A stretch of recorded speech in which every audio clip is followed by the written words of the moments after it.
Hi, I'm Phil with Massey Johnson Associates. We're the local rep for RAYPAK Boilers. We're at 6923 Industrial Boulevard in El Paso, across from Ferguson, if you all know where that's at. What we have here today at Building 1016 is a high delta. It's a non-condensing boiler. It's about 400,000 BTUs. It's a real simple boiler. What we have over here is our gas valve, our gas train coming in, drops down and runs into our combustion chamber. I'm going to move this for now.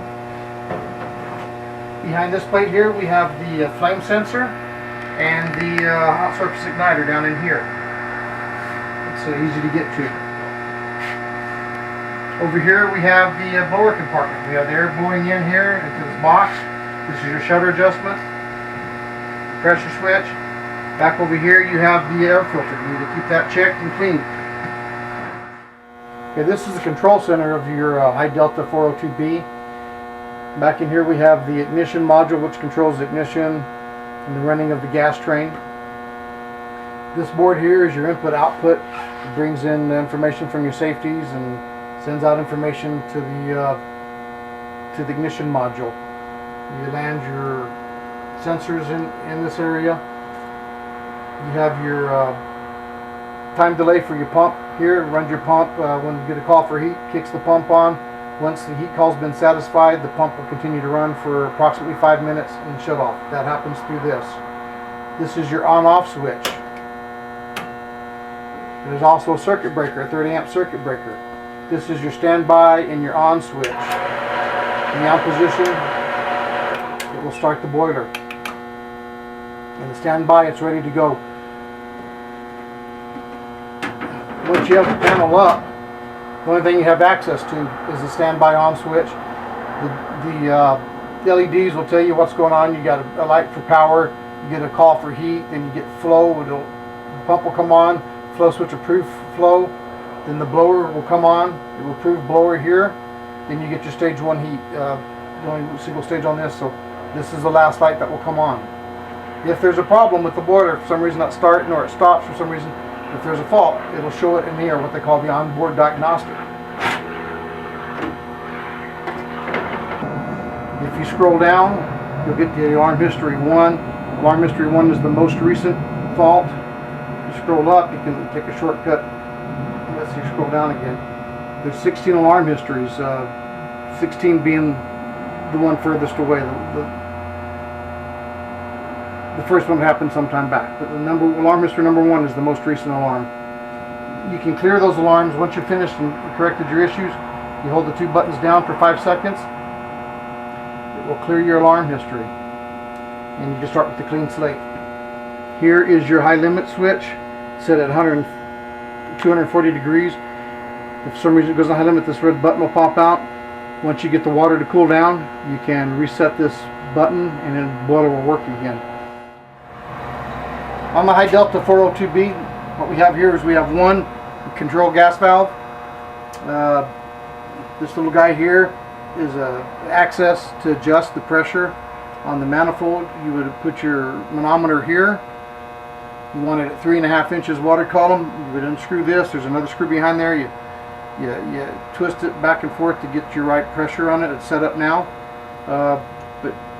And then of course this is the off position if you need to turn it off for any reason. On position. Just a manual shut off to keep any gas from going to the gas drain while you're tinkering on this if you want. But if you're adjusting your pressure, you want to leave this valve open and burner running. And this is your access for your manifold pressure.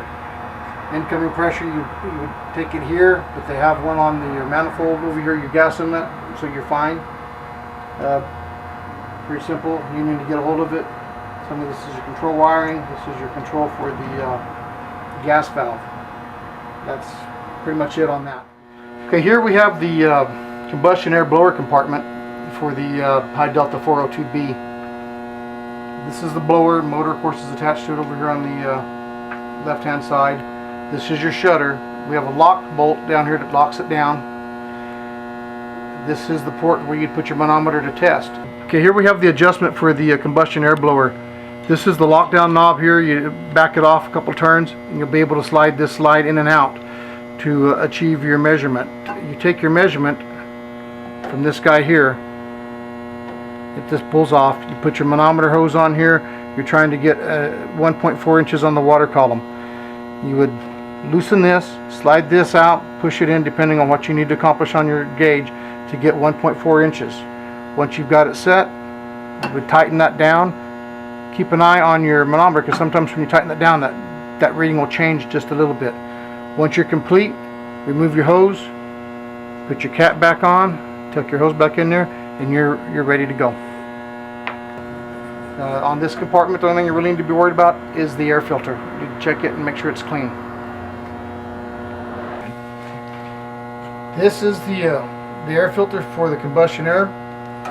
It's very important you keep it clean, especially in the desert Southwest with all the dust that we have. You should check this very regular, once a month, every 3 months, until you find your rhythm for how dirty it gets. They come with the this Brillo type filter. You take the screw off there, you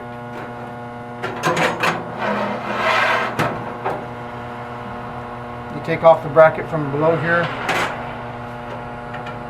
you slide the filter out.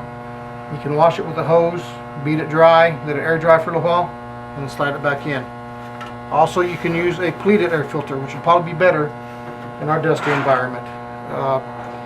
Again, it's very important that you keep this very clean for proper operation, and longevity of this unit depends on maintaining clean air in the combustion chamber. And it only takes us a few minutes to remove it, put it back in. There it is. Okay, here we have the burner compartment for the high delta 402B. This location is the flame sensor rod. It's got the wire here. It's got 2 screws. You take those loose, pull your flame sensor rod out, clean it if you need to, or replace it, and put it in back here. Over here is the hot surface igniter. 2 screws. It goes in one way. You can't put it in upside down. You take the 2 screws out. You unplug the wires. They're very easy to right up here. Take it out. There's no cleaning that one. If it's broken, it's broken. You got to replace it. You put it back in. Put your screws back in. And this here is just a second stage solenoid valve that allows a couple more stages, a couple more burners of heat. When you put the door back on, there's 10 screws here. It's important you get all 10 screws back on and maintain a good seal integrity here to keep dirt from getting in and to keep the pressure constant in here without an air leak. And that's your combustion compartment. I hope that helps you with this boiler. It gives you a general view of its components and how they operate and how to solve some problems with it. There's an owner's manual. Also gives you some good information in here. I'll store it back in behind here.